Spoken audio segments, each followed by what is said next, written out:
Peut-être la fin de l'entente cordiale entre Marguerite Dufay et François Patriat.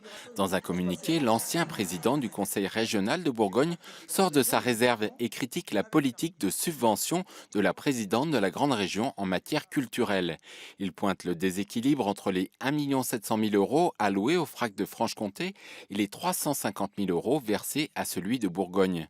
Un montant jugé insuffisant pour le responsable du FRAC basé à Dijon au regard des investissements engagés pour la création d'une réserve. Claude Patriat, le frère de l'ancien président de région, a donc préféré démissionner, même s'il est conscient que les deux FRAC n'ont pas la même taille.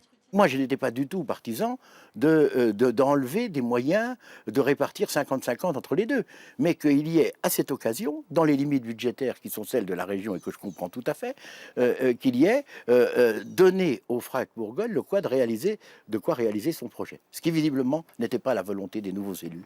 Pour la présidence de la grande région, il n'est pas question de guéguerre entre la Franche-Comté et la Bourgogne. C'est d'ailleurs une élue bourguignonne qui vient s'en expliquer.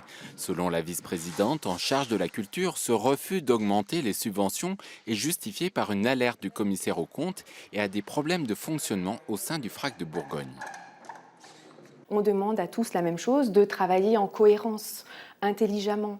On ne demande pas des fusions partout, on ne demande pas que l'un mange l'autre, ce n'est pas du tout ça le sujet. C'est de faire en sorte de connaître son voisin, c'est le minimum, de savoir ce qui est fait pour travailler en cohérence et en bonne intelligence. Donc c'est ce qui a été demandé aux deux FRAC.